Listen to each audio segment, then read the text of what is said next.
Long story short, it was a bad time. Or AIs Don't Forget by Peacockgirl. Chapter 4. Finally, Tony gathers himself enough to pull away. Peter follows with a whine in the back of his throat that would have been endearing if it wasn't so damn heartbreaking. It almost breaks Tony's resolve, but curiosity's got a hold of him now, and he needs to understand what's gotten them to this place, how they both ended up so broken. Tony slides his hands to Peter's shoulders so the contact isn't lost, but he can look the kid in the face.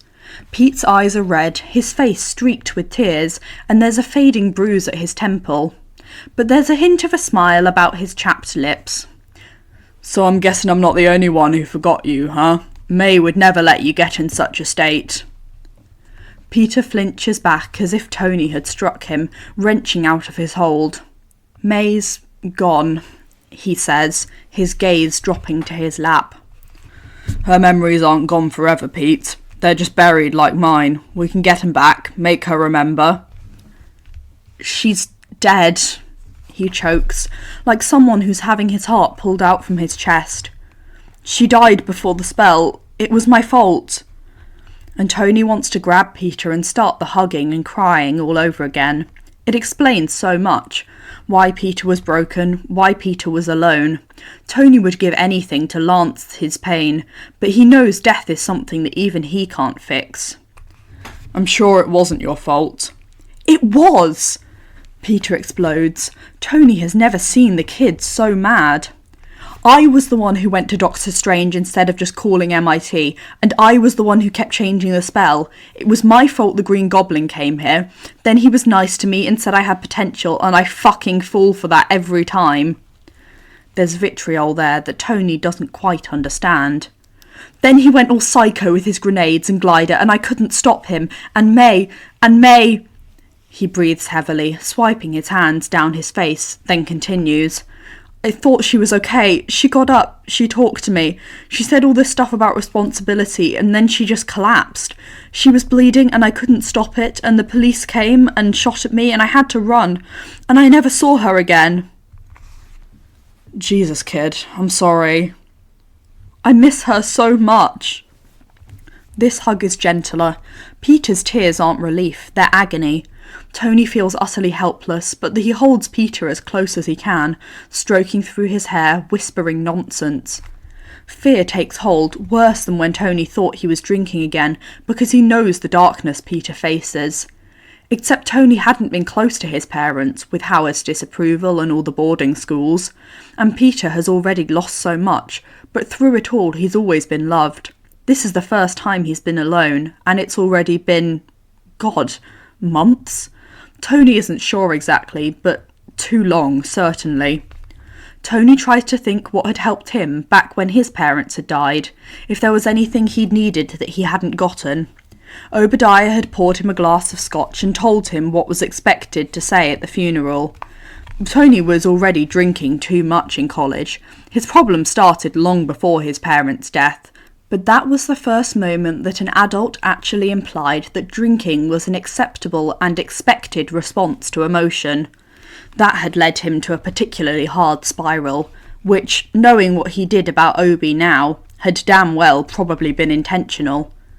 Only Rhodey had shown him the proper amount of empathy. He'd wrapped Tony in bear hugs any time he'd seen him, prompting the Honey Bear nickname that still persisted decades later. It had helped to know someone had his back, someone cared, but it hadn't been enough. Peter needs so much more than hugs. Tony would do anything to give it to him, but he's at a loss. All he knows is Peter can't become Tony. He needs to be better. He will be better. Once the kid finally cries himself out, Tony presses a kiss to the top of Peter's head and then rests his chin there. You said something about a spell? So Peter starts from the beginning, painting a more coherent string of events. The kid's heart is incredible. What other hero goes around trying to cure all his nemesis? And his bad luck equally astounding. But Tony can't shake the guilt. Beck was Tony's mess. Peter had just got caught in the crossfire, and Tony had been too newly awakened to stop it. Beck had ruined Peter's life, and Tony hadn't done enough to put it back together. He'd listened to Pepper, who'd hired Murdoch to clear the charges, and promised it would all blow over. Once it did, Peter could come around again. Once the whole world wasn't watching, and a news helicopter wouldn't follow him to his not-so-dead former mentor's secret lake house. Truth be told, Peter shouldn't have needed a magic spell to get his friends into MIT. All he needed was for Tony to make a phone call. But Tony had been dead, as far as all his MIT contacts knew, and Peter hadn't even told him he'd been rejected. Tony hadn't known that Peter's friends wanted to go there at all. So honestly, the kid's wrecked life was actually Tony's fault. But Tony knows from experience that revelation won't make either of them feel better. Last thing Peter needs is to be kicking himself for not calling Tony. Tony's only going to kick himself when the kid's not watching. "I'm going to punch that wizard," Tony says instead, after Peter's finished. "With my metal fist." This isn't Stephen's fault. "Stephen?" Tony parrots, one eyebrow raised. Peter rolls his eyes. "He told me to call him that. Then he told me not to. Then he told me I could right before he forgot me. It was kind of a thing." See, that's the type of interaction you're supposed to have with adults. Stupid arguments about how much respect is necessary, not split-second decisions that alter the fabric of reality. "It was the only way, Mr. Stark, and it was my mess. It was right that I'd have to deal with the consequences." Peter pulls away and wraps his arm around himself. "Look, I really appreciate you saving me, but I'm fine now. I'm just going to go back to my apartment and sleep this off." "Yeah, no. I just got you back, kid. There's no way in hell I'm letting you slink back to that shitty apartment to lick your wounds on your own. You're coming with me to the lake house for some R&R. I'll give Happy a call." "Happy doesn't know me." "We can fix that. Friday's got your greatest hits all queued up, and if it takes some time to get through his thick skull, he can still drive. We'll figure all this out once we've got you warm and rested." Tony needs Peter to come home with him, more than he needed to get the hell away from the 10 Rings, more than he needed Pepper to be waiting for him when that spaceship landed back on Earth, more than he needed anything else in his entire life. But Peter is stubborn, self-sacrificing even on his best of days, and this is clearly not his best of days. Tony is expecting Peter to fight him, at least a little, probably a lot, insist that he's really fine, that he can take care of himself. So when Peter nods, mumbling a quiet, "Okay," even though it's exactly what Tony wants, his worry grows exponentially. Is Peter really too tired to fight? He does look it. But Tony says, "Good man," in as encouraging a voice as he can muster, and speed dials Happy. The man picks up on the 3rd ring, groggy and grumpy. "D'you know what time it is, Tony?" He doesn't actually. This whole night is a blur, some strange fever dream full of magic and feelings. He used to be a man of science. Emotionally, that was a hell of a lot easier. "Doesn't matter. Look, Fry's gonna send you an address in Queens. I need you to get here stat. Bring a medium sweatsuit and 5 cheeseburgers." "It's 2 in the morning. Where am I supposed to get a sweatsuit? You're not even size medium." "I don't know, 24-hour Walmart. Improvise. Clothes aren't for me." "The 5 cheeseburgers not for you either?" "Nope." He smiles despite himself. It's always fun to rile Happy up.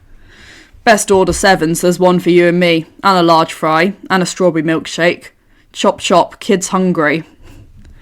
"What the hell are you doing with Morgan in Queens at 2 a.m? That girl's a monster, but she can't eat 5 cheeseburgers. Peter's watching the exchange with wide, sad eyes, probably able to pick up both sides of the conversation with those super senses of his. "Not that, kid. You'll see when you get here, Hap. Can you just get here?" Happy hesitates, and what follows is far worse than aggravation. Worry. "So there's another kid. I'm getting major old Tony vibes here. Are you okay? You haven't been drinking, have you?" "No, I have not been drinking." And maybe he snaps a little, because he'd honestly considered it ever since Pepper asked him that very same question. But the last thing he needs now is a drink. Just a time machine.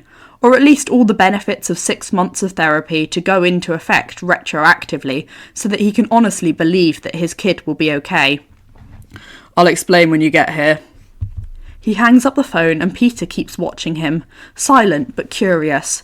Tony counts that as a win. People have been a little, worried about me, Tony admits, because maybe it'll help Peter out to see others are capable of weakness. Ever since I realised I was missing something important. I'm sorry, Peter starts, but Tony glares, raising a finger and clearing his throat, and Peter stops. I'm not, Tony finishes, resting his hand on Peter's shoulder. I'm not at all. Happy arrives clutching 2 bags and a milkshake and stops dead when he sees a kid in a bloody costume huddled on the hospital bed. You didn't tell me this was a Spider-Man thing, he says, assessing the room. What the hell is this place? And what the hell is going on? His eyes fix on Peter, narrowing slightly, and Tony holds his breath and hopes it will be easy, even as a treacherous part of him hopes it won't, because damn did Tony himself take a lot of convincing, and surely Hap didn't get any closer to the kid while Tony was playing dead. But then Happy just squints deeper and says, Wait, weren't you that kid at the cemetery? Yeah, that's right. And you're Spider-Man? Peter gulps and nods. Yeah. Then Happy turns to Tony. I didn't know you knew who Spider-Man was. Tony snatches the takeout bag from Happy's hand and tosses it to Pete. Peter opens it and stares down at the mound of grease. This is a lot of cheeseburgers. And I can see a lot of your ribs through that spandex.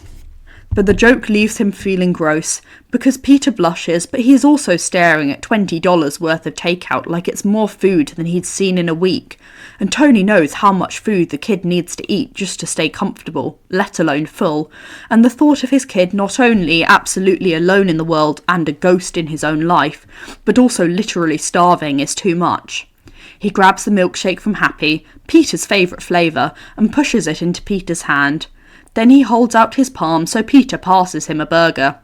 His stomach is rolling, but it might be less awkward for Peter if Tony eats too. So he takes an exaggerated bite and then turns back to Happy. Yeah, you did. We've both known for years. I gave Peter your number so you could screen all his calls because I was having major daddy issues at the time. Also, it amused me. He left you so many voicemails. No, I ran in point with Spider-Man on occasion, but I never knew who was under the mask. Nope. Think again. Those memories, is there something off about them? Something fuzzy? Something missing? But Happy just shrugs. I dunno, boss. You've made me do a lot of weird shit over the years. And Tony can hear Peter breathing, too loud, like he might hyperventilate, and he feels like an arsehole for not wanting this to be easy. They have to do this fast. He can't even imagine what Peter must be going through. What would Tony do if Rhodey looked him in the eye and didn't know him? He'd want to die. Fry, play Parker's greatest hits. All the songs with Happy, please. Of course, it starts with the video diary, because Happy is there, disgruntled for the first time with the Spider Kid that he'll grow to admire. This didn't happen, Happy splutters. Then how did Friday record it? I don't remember this. Yeah, Peter breathes. That was kind of the point. What? Happy says. Fucking magic, says Tony. Think hard and pay attention. There were so many voicemails, but Friday speeds through some of the highlights, particularly animated anecdotes of heroism on a small scale that Tony wishes the kid had stuck to, even though he's capable of so much more. Helping ladies across the street and finding lost dogs had never broken him. There is the report of the crisis Peter had averted by thwarting the Vulture, and a recording from the compound when Peter had turned down a spot on the Avengers. Why did I propose, Hap?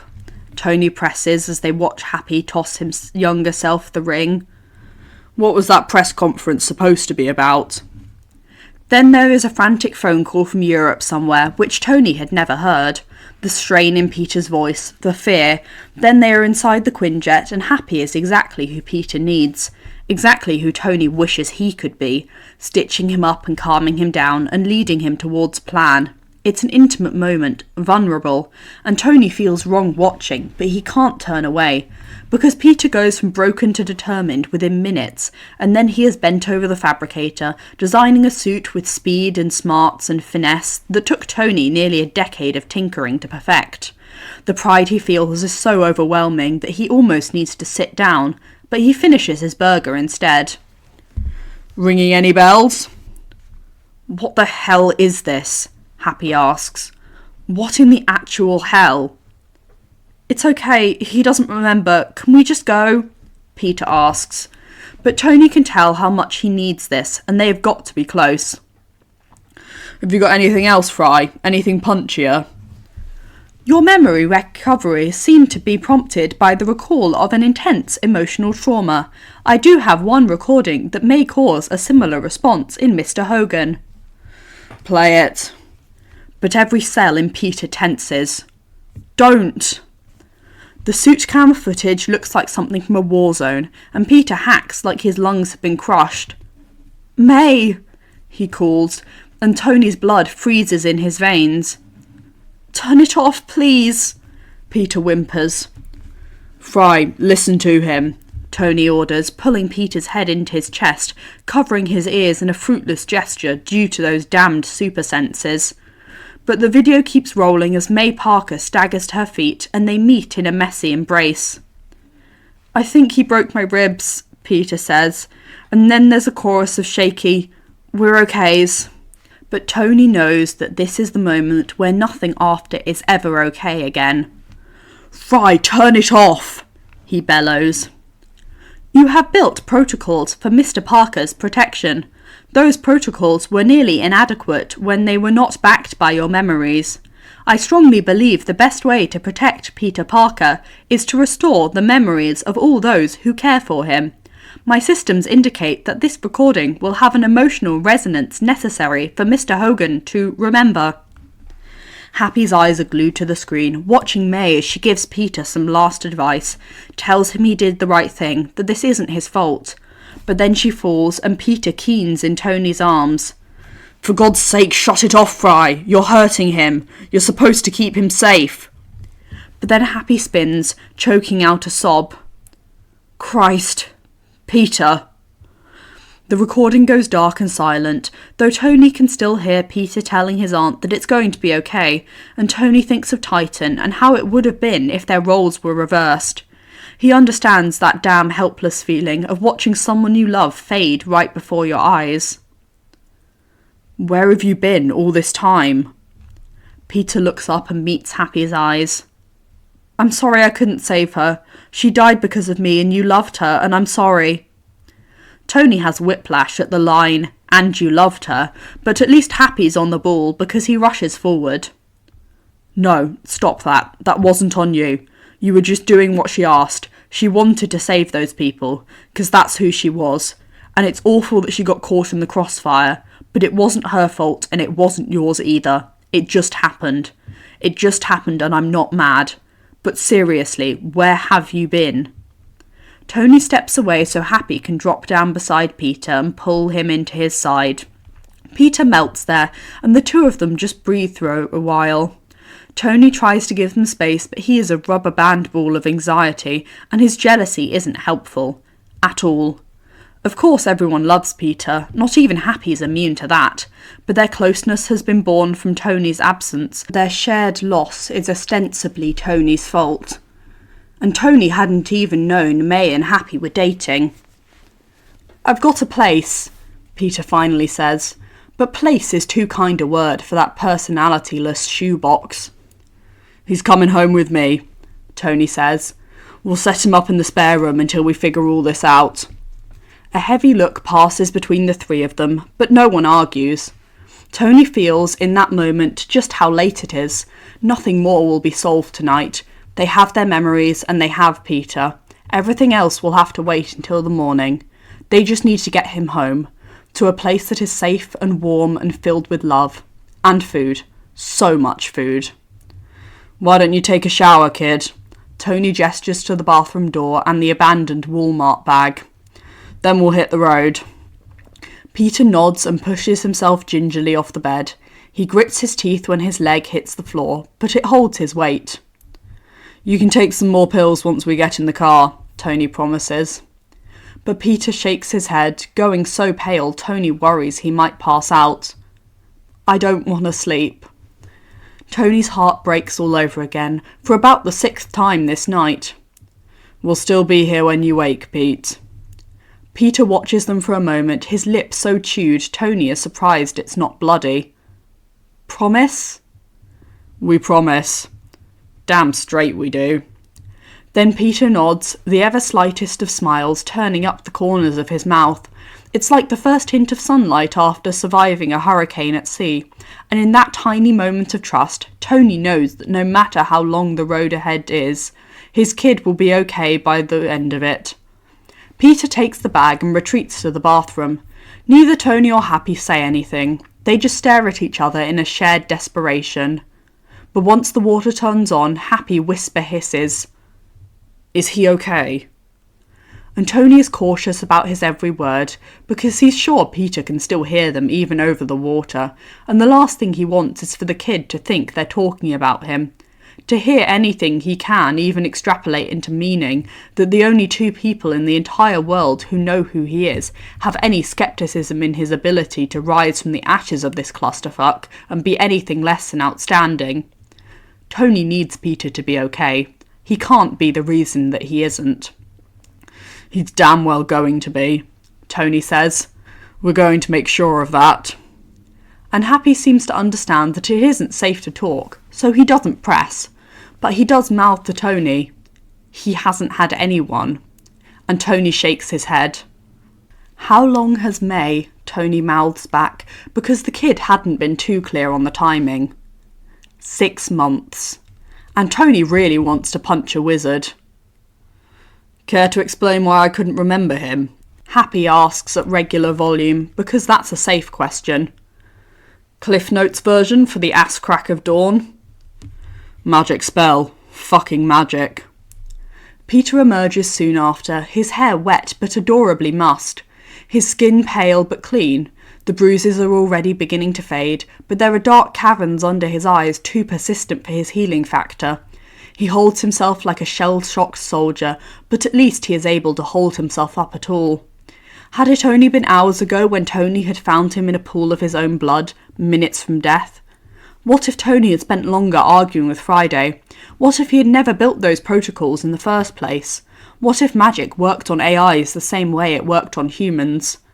Tony can fathom the loss all too well. He has felt it before. Twice now. Never again.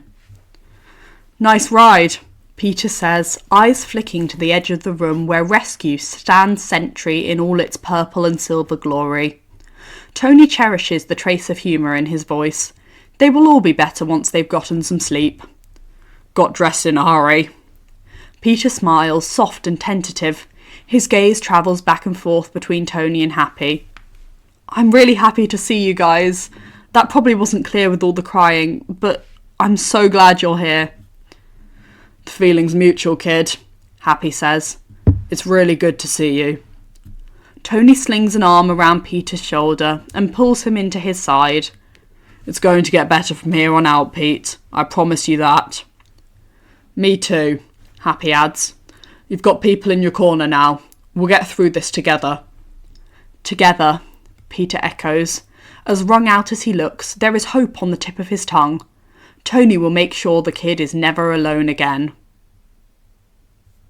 Thanks for listening. I really hope you enjoyed this chapter.